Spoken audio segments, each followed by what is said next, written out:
Lucinho, muita gente está falando, é claro, e isso é normal do jogo, sobre a vice ou vice de Geraldinho. A preferência é do PT ou a preferência é do Conselho Político do governador Jerônimo Não Rodrigues? tenha dúvida, o processo que levou à escolha de Geraldinho foi o Conselho Político, certo? Ora, se tem uma nova escolha, é o Conselho Político que deve, né?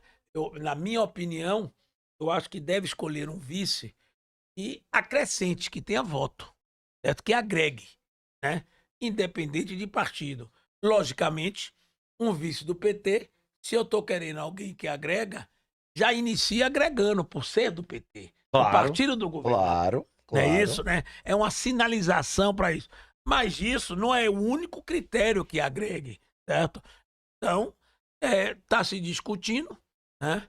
E não é o MDB não tem influência nesse processo, porque nós queremos deixar claro que Geraldinho, uma vez escolhido o candidato, ele deixa de ser candidato do MDB. Ele é candidato de Jerônimo, candidato da base de Jerônimo, certo?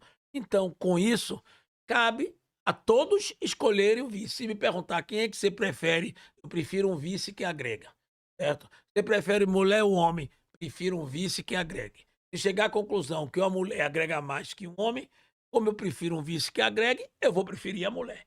Você prefere um afrodescendente ou um branco? Eu prefiro um vice que agregue. Se a população acha que um afrodescendente agrega mais, eu vou torcer para ser um afrodescendente por agregar mais. Então, o que eu quero é ganhar a eleição. É fundamental para o projeto de Jerônimo e Lula na Bahia e no Brasil que nós ganhemos essas eleições, certo? Em Salvador. Então, vou lutar para isso. Eu Já acho está que eu trabalhando. acho que a escolha de Geraldinho foi muito por isso. Não estou dizendo que, do ponto de vista pessoal, Geraldinho era o melhor candidato, porque todos tinham condições de ser, todos tinham qualidades e defeitos. Mas, do ponto de vista político, Geraldinho estava vindo de uma eleição majoritária, onde correu todo o Estado, onde foi responsável pela coordenação de Jerônimo em Salvador, certo? E ficou aqui trabalhando, visitando bairros.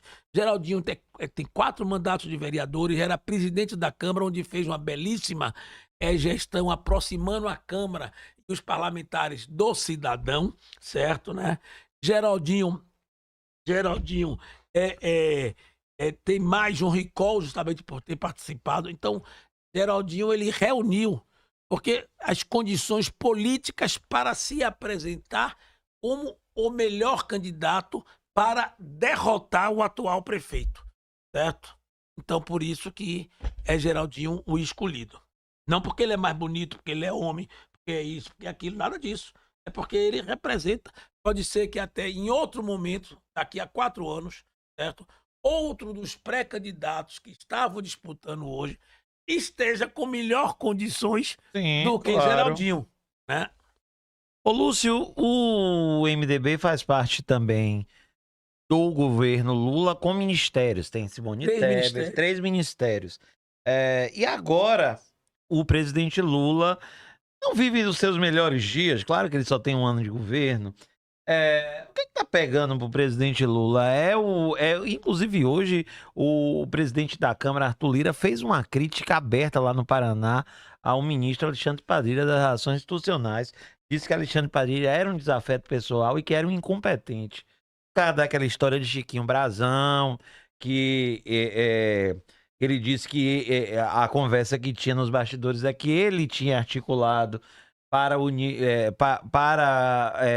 não se manter a prisão de Chiquinho Brasão e que Elmar Nascimento teria reunido a bancada do União Brasil para votar contra a manter a prisão de Chiquinho Brasão. Arthur Lira pegou aí e falou no Paraná que Alexandre Padilha era um incompetente e um desafeto pessoal. O que é que tá faltando para o governo Lula em relação ao Congresso? É bom diálogo? É articulação? O governo não tá pegando no tom? Por que você pensa, você que é um O conhecedor que de está Congresso? faltando é, primeiro, que a Constituição de 88, certo? É uma Constituição parlamentarista num governo presidencialista, certo? É Então, verdade. isso é o maior ponto. Depois, com essa história de pluripartido, 36 partidos, etc. E vindo mais. Ninguém consegue sair das urnas com uma maioria que dê tranquilidade para ele governar. Então, ele tem que estar, o Lula, o Bolsonaro, ou qualquer outro que chegue, tem que estar sempre negociando. E, logicamente, a negociação, que não tem nada de ilegítimo, mas tem interesses conflitantes, que seja até momentaneamente conflitantes. Os deputados, por exemplo, eles são cobrados para que libere as emendas para suas bases. Ele é eleito com uma das razões para isso. Ele tem que... Então, chega lá na hora, o governo tem uma visão de que não deve liberar emendas para obra, que as emendas têm que ir para a educação ou para a saúde, e os deputados são pressionados pela sua base e tal. Aí você dá o choque e fica aquele embate no Congresso, um embate de pauta. E como nenhum governo consegue uma maioria como se conseguia, mesmo na Constituição de 88, certo? Você tinha 2, 3 partidos, era MDB, PT e poucos, e ali você, o colégio de líderes, resolvia tal. Hoje, meu irmão, são não sei quantos, hoje eu não sei mais, lhe confesso que eu não sei, mas parece que são 36 partidos, não sei quantos tem assento lá na Câmara. Houve uma cláusula de barreiras que diminuiu, não quer dizer que... Porque a gente fala nos Estados Unidos, por exemplo, você tem mais de 200 partidos. É verdade. Agora, lá, você só tem acesso a tempo de televisão, a recurso público, aqueles que atingem, né, um percentual de votos, eu não sei bem o que é, tantos estados, etc. Aqui não. Aqui você monta o partido, ele já tem tempo de TV proporcional, não tem pelo número de deputados, mas já tem obrigatoriamente 1 minuto, que seja, tal, né? Você já tem fundo eleitoral. Fundo partidário. Então, fundo partidário. Então, aí fica complicado, fica difícil, porque um partido, na verdade, como é nos Estados Unidos, funciona como uma empresa como outra qualquer. Logicamente, uma empresa que tem políticos, ela vai fazer política, certo? Mas você tem, você lá, você pode ter a propaganda paga. O partido pode comprar tempo de TV, etc, né? Agora, você chega aqui no Brasil, eu fui a reforma política lá em Brasília, Me lembro. e era complicado, porque diziam, não pode, tem que acabar com doação de empresário, certo?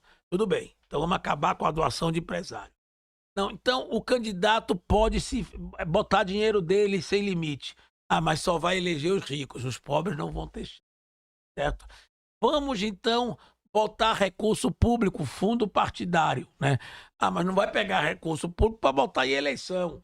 Tem que investir nisso, aquilo. Então ninguém tem a fórmula mágica. É a mesma coisa do voto também. Vamos fazer o voto distrital, não é para beneficiar tal partido. E o país hoje não tem, como tinha antigamente, lideranças com a capacidade de ser avalista. Ou seja, o Brasil que teve um Ulisses Guimarães, um Tancredo Neves, certo? Né? E outros tantos, mesmo um Jarbas Passarinho, estou mostrando aqui que não tem questão de liderança de esquerda ou de direita. Um Petrônio Portela, certo? Né? Então, você tinha lideranças... O próprio Michel Temer, né? Que tinha lideranças que eram capazes de sentar à mesa e dizer, vamos fazer aqui, eu sou avalista, eu garanto que ninguém vai ter prejuízo, eu garanto que vai ser compensado, eu garanto isso, garanto aquilo. Hoje não. Hoje é farinha pouca, meu prião primeiro. Então, como tem lá 30 e tantos partidos que se elegeram, por exemplo, com essa legislação, é duro. Você tem lá 513 deputados que foram eleitos como? Por esse critério. Sem ser voto distrital, com esse fundo eleitoral, com isso aqui. Logicamente, em tese, na partida, você tem 513 que defendem o atual critério. Pois é, claro. Eles foram eleitos por isso. Claro. É isso? Né? Então, mas devagarzinho vai tendo algumas melhoras, como já teve fim de coligação, certo, né? É tudo mais. Agora, o que leva à dificuldade de Lula é isso que eu lhe falei. São interesses conflitantes entre legislativo e executivo.